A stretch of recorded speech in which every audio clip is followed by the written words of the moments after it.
All right, well, it's time to start. Thank you all for coming again. Thank you for being here. It's always a good class. Wonderful. We always start off with a spiritual theme. As you all know, one of the 8 laws of good health is a trust in God. And if we leave that out, we're missing out on what can give us good health. Especially in this day and age where there's a lot of fear going on, a lot of anxiety. It's one of the most commonly treated illnesses. Even if you don't see a psychiatrist, people are being affected by those diseases. They can get so severe that they can lead to like panic disorder. And you probably heard or know somebody with a panic disorder. Yeah. Where they actually believe and feel all the symptoms like they're going to die. It's not very fun feeling, but some people put up with this day after day. And so a trust in God goes a long way to solving anxiety. So in the book of the Old Testament written by the prophet Isaiah, it says, "You will keep him in perfect peace, whose mind is stayed on you, because he trusts in you." There's another verse that follows this theme of where does peace come from? Here it just says that God is the source of peace because he's the one that keeps us in perfect peace. By focusing our mind on God, on eternal things, it takes off our mind from the things that we are obsessing about, the things that are causing fear. So that is one way to allow God to give us this peace. Here's another quote from the book of Psalms written by David. "Great peace have those who love your law, and nothing can make them stumble." Written in Psalms 119. So here's a connection to great peace and the law. Which law is David talking about? Hi, welcome. The law of God, which basically boils down to 2 commandments, love me and love everybody else. That's right. Jesus talked about the law. And that's how he summarized it, by the principles of love, which we sometimes call the golden rule. Treat others like you want to be treated. Well, we're supposed to be better than that. I know, that's the simple version. If you want to see more details about what he meant, to have peace, we need a law in our life, which means that there is a law that creates standards. In this modern age, people say just do it if it feels right, which means that they are their own lawgiver. That person is their own morality. I don't always want to be around those people because what if their morality doesn't agree with mine? It's nice to know that there is an absolute standard that to me gives me peace. And here is a summary of that. These are the 10 Commandments in the simplified version. They're longer than that, but that's the essentials of the 10. You shall have no other gods. Don't make gods out of something else, in other words. You could make your work your God. You could make your belly your God. If you do that, there's consequences from it. It leads to bad health. And so when you look at these principles, they make good common sense. You shall not make yourself an idol. Some people treat their addictions like an idol. They worship their addictions. And they don't think that's a problem until they finally realize the consequences of it. You shall not misuse God's name. Remember the Sabbath day to keep it holy. Honor your father and your mother. You shall not murder. You shall not commit adultery. You shall not steal. You shall not give false testimony against your neighbor. And you shall not covet anything. So those are very simple but powerful. When you make them the principles of your life, that's what leads to a government that can keep peace in this country. If each person is a law unto themselves, there's no peace. That leads to anarchy. And so I'm just trying to expand if we want to adopt peace and understand where does peace come from. It comes from the law written in our heart, which is not there by chance. It's written there by God's power. He changes our heart so that it becomes part of our character. All right. Any comments on that? Go ahead. Yeah, on your 10 Commandments there, Uh-huh. there's supposed to be 4 on the one side and 5, or 6 on the other side. And you have Yeah. 5 on each side there. Because the 4 on the first 4 on the left tells you how to love God. They do. The 6 on the right side tell you how to love others. That's correct. Yeah. And so it's hard to care about yourself if you don't realize that God created us. That kind of starts off, why should we love ourselves? Why should we love our neighbor? Because he made us with these divine principles. And so that's why it starts out with how we honor him. Because the priority is important in that pattern, in that order. Let's open with a word of prayer. Gracious Father, we do thank you for helping us understand where peace in our life comes from. May we understand these principles. May your Spirit write these principles of peace through your law, written in our heart, to give us a joy and peace that passes understanding. We pray this in your name, and also give us this wisdom as we understand the research being done to help us understand about health, to help us know how to live our life in a healthier way. We pray in Jesus' name, amen. All right. Now, we'll turn to the handout. I've been touching, I said we'd focus on some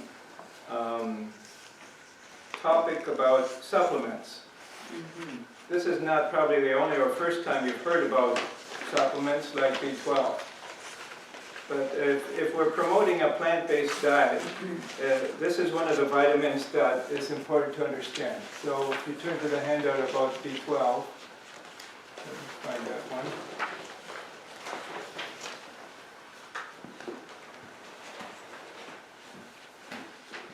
Okay.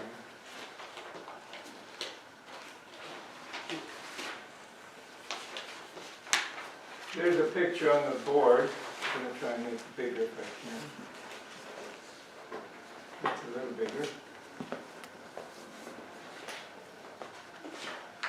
Nope. Let's try to.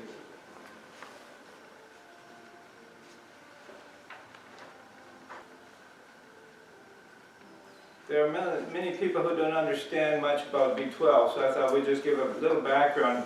Where does B12 come from? And why does it matter? Well, B12 is one of the necessary vitamins. If you don't have it, you get diseases. Anemia is one of them. Your blood cells get really big in their attempt to grow without the presence of B12. And you get weak and feel like you don't have any energy when you get anemia. There are other things that B12 contributes to. If we don't have enough B12, but we're eating our greens, for instance, eating our spinach. Spinach doesn't have B12 in it, but it has folate. So what happens when we now get folate and not enough B12? Our homocysteine levels rise. Well, that's another big word, and I'm not going to dwell on what that means. The bottom line is homocysteine is associated with inflammation. It is not a good thing to have at high levels. It's associated with heart disease. So as men, especially, we don't want high homocysteine levels. It increases our risk for getting a heart attack. And so even though we think of B12 for anemia, it's also important for these other areas that we don't want to run into. So, Okay, go ahead. just a quick question. I've read, I mean, a lot of vitamins, they say, for absorption, they say, well, you should have this in your system, for helping to absorb this vitamin stuff. But on B12, is like they were talking about the receptors, is there other nutrients that should be in your system that helps absorb the B12, or do you know? Well, yeah, I'll be kind of giving the simple, Okay. poor man's Okay. version of the lecture we get in med school. Oh, He goes through some of that in the picture on the video, but it's probably more than we need to know about B12, but there are many steps that the body uses to absorb B12, and part of that is so that it can absorb B12 at a very low level. So when something is in very small amounts in our food, your body needs a way to kind of collect it and get it to where it needs to be. If it was in very high amounts, you wouldn't have to do any of that complexing with other factors, other cofactors. It would just diffuse into our cells by its concentration gradient. That's how carbon dioxide gets out of our lungs. That's how oxygen gets into our lungs, just by the concentration gradient, because there's enough of it in high amounts. But with B12, it's in very small amounts, so it requires steps in our stomach, where it complexes with intrinsic factor. That's protein that's made in the stomach cells, the parietal cells they're called. And so as it attaches there, it then has to make its journey into the small bowel, and in the upper small bowel it gets ingested, but there's a special receptor in the cells of your small bowel that now take the complex that was made in your stomach with the B12, the intrinsic factor made by the stomach cells, and then there's a receptor where that complex will fit into your small bowel. And then that combination will then get absorbed into the cell of the small bowel, and then it'll get actively sent into the bloodstream. So it's a very complex pathway, and so if there's mutations along that pathway, or if you decided because, well, usually it's because of morbid obesity, you ask the surgeon to cut out your stomach. And so then you don't get that process, it interrupts it because of the surgery. So then those people have no choice but to get an injection of the B12 to bypass the stomach route. And so some people will get that injection once a month at the family doctor. It's just another way of getting it into your bloodstream. Alcoholism. That can, Participate in alcoholism. There are many ways that can affect the absorption process. So you might be getting enough B12 in your diet, you might be supplementing with B12, but if you're still having symptoms of B12 deficiency on the test, it could be because some of these absorption complexes aren't taking place as they should. Let's say you are taking some of the small bowel and cutting it out. Now you don't have enough surface area to absorb it. So there's just another way that those people, of course, would be counseled when they leave the hospital, that they have to get this B12 through an injection. so any kind, what I'm hearing a little bit, any kind of not healthy digestion in your, going through your intestines would inhibit it too, you know, from slow digestion to all kinds of things. Right. Okay. So there's a third pathway which they didn't teach us in med school, so I just learned something from this. This route is when you take the B12 in high amounts, much higher than you would normally get in your foods, Right. maybe like 1,000 times higher.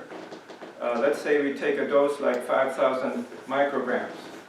How much does your body need every day in your diet? Very little. It's like 5 micrograms. So if you're now getting it 1,000 times higher at 5,000 micrograms, you can actually bypass all this absorption that's required through these complexes. The B12 can diffuse by itself across the cells of your small bowel by its concentration gradient. It doesn't require the active complexing that the body uses to absorb it at the normally very low amounts that are in our diet. And so by doing that once a week, we actually can get our weekly amount just by taking that pill once a week. Oh. Doesn't hurt to take more. The extra is easily gotten rid of. It's hard to get a toxic dose of B12. It's just, you're wasting your hard-earned dollars if you just take more than you need. Is that a water soluble vitamin? Yeah, you pee them out. And your body has ways to get rid of it, so it's really hard to get toxic levels, and that's why you can get these doses once a month at very high levels, into your muscles. And your B12 stores build up, and it takes a long time to actually have a deficiency in B12. It takes, I heard one figure, it takes like 3 years to go from normal to a very abnormally low level. So even if you eat a micro amount of animal product, would you ever be deficient? Well, vegetarians, actually 1 in 6 meat eaters in this country are low on B12. And so the people who have the highest or close or above normal or more normal levels are the ones who are eating fortified foods. Breakfast cereal, for instance, often has B12 in it. And It's fortified. would high-fat diet retard the absorption? I haven't seen that listed to affect the absorption. So what Michael Greger is recommending here in this handout video, he's saying, well, just buy the cheapest source of it, buy it in high amounts of, let's say, 2,500. The one I picked up at Costco is 5,000. It's 5,000 micrograms. And the reason they make them in forms that dissolve in your mouth or that are liquid form is because you want it to be in a liquid form in your stomach. So if you're getting a solid tablet that doesn't dissolve, make sure you chew the tablet so that it can easily be a liquid in your stomach, because it has to combine in a liquid state in your stomach with the complexes. But if you chose not to do that, as long as it's a liquid form by the time it gets to your small bowel, at these doses, you will absorb a small amount, on the order of, like he explains it here, that normally the body's complexing methods absorb 1.5 micrograms of the B12. So that goes through the route that the body has to absorb it, just 1.5 micrograms. So let's say you're ingesting the minimum amount, 5 a day, it only can actually absorb 1.5 of that. So you But don't want to take it in capsule form?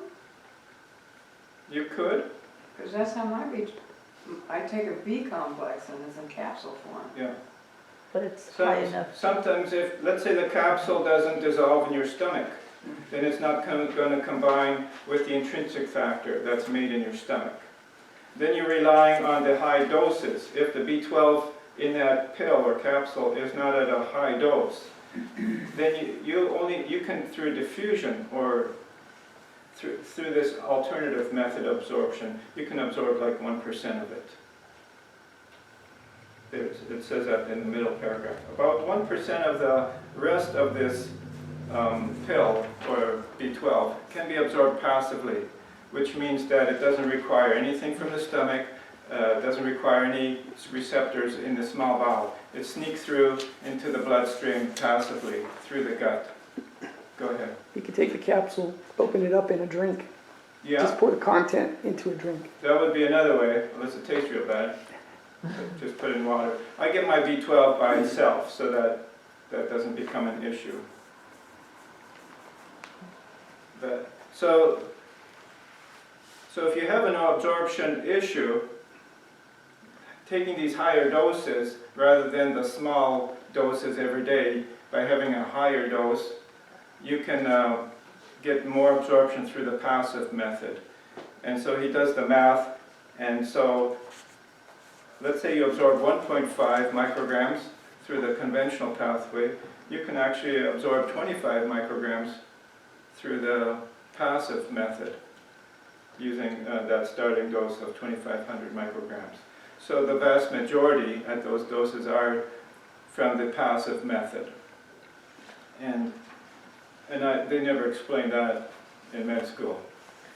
Well, if a vegan diet is the top choice, It then is. how are we naturally supposed to get our B12?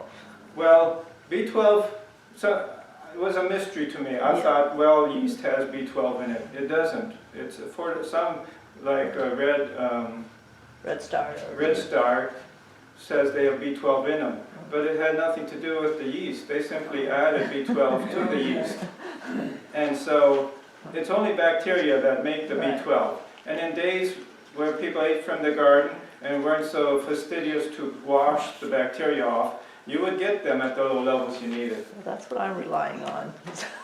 An excuse not to wash. Would that, would that apply to the nutritional flakes? Because that's Yeah, I was yeast. gonna ask that. Yeah, that's what he means. Only if it says that they're fortified. If it doesn't tell you that, you can assume they don't have any B12 in them. Okay. But Because the yeast by itself does not make the B12. It only comes from bacteria. oh, they have the other B vitamins. Aren't they naturally high? They, These- yeah, yeah, they it's might the other- have the other B Bs, vitamin. but not the B12. Only bacteria make that. And so where do animals get the B12 from? Their They have bacteria in their gut that make it. But the They- trouble is, the bacteria live in very small amounts in the small bowel. Most of the bacteria, if you're healthy, are living in your colon. So the rabbit has figured out how to do this. They actually eat their own little rabbit doo-doo. So if you have a colon resection, would that mean that your B12 absorption would be effective? No, the B12 isn't absorbed in your colon, but that's where the bacteria live that make the B12. Oh, okay. So if you had to synthesize it, that's one source. Although aesthetically, people probably prefer the factory-made Yeah. version. And doesn't your mouth make some? Not in the amounts that are physiologic. There are some bacteria making B12, but it's not in sufficient quantities to make a clinical difference. So that's why people get anemia. So even meat eaters need to supplement with B12 because 1 in 6 is deficient. The ones who aren't deficient are probably eating supplemented foods. So B12 can be found in animals because they're eating contaminated food that's mixed with some bacteria. Otherwise, if they just eat grass that was sterile, they wouldn't get enough B12. So how about our fermented foods Then for B12? Kraut, I don't know. I haven't heard that sauerkraut is a good Miso. source of B12. Miso, I mean, I don't know. So I don't think the No, bacteria that are doing the fermentation you're right. are able to make sufficient B12 to make a, because it's not, Yeah, it's not real. it's not suggested as one of the good sources to go to if you're trying to add B12 to your diet. So there's all this discussion now about which is a good form of B12. Some of the versions cost a lot, and you'll pay 10 times more for that pill compared to the cheap versions that are put in these multivitamins that they want to save a buck. They're only charging you a small amount for the multivitamins, so they're not going to put in the expensive version in those multivitamins. Makes sense. Yeah, so you can see them charge like $50 a bottle for 120 capsules, or they can just charge you 4 cents a pill, you know. The big difference is in price. And according to his recommendations, just buy the cheapest version. Because even if you don't absorb as much of the cheap version compared to the more high-priced versions, by using higher quantity, you can still get what you need. So that's the bottom line. Go ahead. B12 every day, or take it once a week? So if you take it every day, you wouldn't have to take the 2,500 micrograms. Probably 200 micrograms a day would be sufficient in a day. In many of the multivitamins, they don't even use that much. Because in a day, all you need is like 5 as a bare minimum in your diet. The reason they often use a higher amount is so if people don't absorb it well, you're able to absorb more through this passive pathway. Go ahead. Would ovo-lacto vegetarians most likely have enough B12 without supplements? Eggs do have some B12 in them, but not in the amount that you need to be making a clinical difference. You would have to eat eggs in the quantity that basically gives you all the cholesterol for a whole week. You're getting that in one day. So because of the cholesterol factor, now you're trading off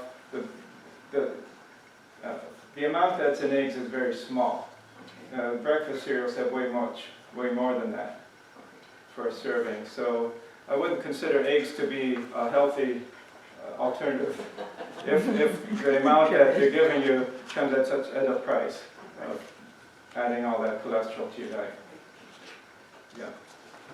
And the eggs just got it because the bacteria in the chicken had some in it, and then some of it just diffused into the eggs. Yeah. So, all right.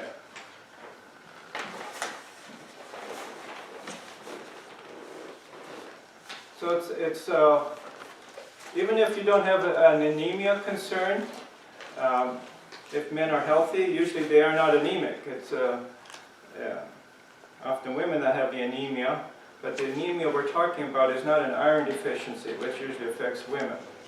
Men usually don't have the iron deficiency. We usually have the problem with too much iron in our diet coming from meat. And so the body reacts poorly to the excess iron. So I'm trying to clarify that the anemia that can come from B12 deficiency isn't the same kind of anemia that comes from iron deficiency. And so I don't want people to get confused about the two. There's two kinds of anemia. Iron deficiency leads to very tiny red blood cells. B12 deficiency leads to very big red blood cells. They both can't do their job properly of carrying oxygen to your cells, but they look different in a microscope, and it's from different causes. Just a quick question. I realize the iron that's in meat, I realize that. Is that iron also in dairy products? Dairy, you can think of dairy products as liquid meat. Yeah, so you have a neem iron in dairy products, just Yeah. like you would do meat. The calf is going to get its iron from mom's milk. Right, okay. I was just And curious. it's complex to protein, right? So can you define anemia? Just Anemia means that either you have, I guess the simplest version is the red cells are not doing their job bringing the oxygen to your tissues. So that's a big category. Then you have iron deficiency where there's not enough iron in your red blood cells to carry the oxygen because oxygen complexes with the iron and the protein molecule called heme. And so there's lots of anemias. those are the two kinds of anemia, the iron deficiency and the B12 deficiency. So we call it pernicious anemia when you have a B12 deficiency, and we call it iron deficiency anemia when you have too little iron in your diet. Go ahead. I might have missed this part of the conversation, but what is the consequences of B12 deficiency? Well, the simplest version, you need it for red blood cells to be healthy and to do their job, bringing oxygen to the cells where it's needed through the bloodstream. So without B12, you get a pernicious anemia. The red cells look red, they're very big, but they don't function. They can't function in their job. Then there's other areas of B12 you need. If you don't have B12, aside from the issues of creating anemia, you will have abnormal neurotransmitters. B12 affects a large number of different chemical reactions in our body because it interacts by methylating certain chemicals by participating in that reaction. And so, as I mentioned, the example, homocysteine is a chemical in the blood that we don't want high levels of. And so by having enough B12, your body can keep the homocysteine levels at a low level. And so if you eat a good plant-based diet, but you're not supplementing with B12, you will have high homocysteine levels. And yet you think, okay, well, I'm doing healthy, I'm eating a plant-based diet, I'm cutting my fats, eating healthier proteins from plants, but homocysteine now will lead to heart disease. It leads to inflammation. It's a marker of inflammation in our body. And so we don't want to avoid that aspect, because it's a chronic disease. It takes years for high homocysteine levels to impact you until you finally notice the symptoms in the form of heart disease. And so you wouldn't know that, so we sometimes want to just know out of principle we got to supplement to avoid that chronic damage to our cardiovascular system. So what supplement did you need to avoid this? By having a B12 supplement, you can avoid these inflammatory chemicals like homocysteine. And so you can take them every day, you can take them once a week, you can take these supplements once a month. Typically, if you're taking them by mouth, we don't do it once a month, although you could, because you just have to take a very, very high dose once a month compared to a moderate dose once a week versus a smaller dose once a day. And it's easier probably just to take it once a week, or if you like once a day, it works fine. If you took it at these high amounts, it won't hurt you. But you're spending more than you need if you're taking it daily at 2,500 micrograms. Okay.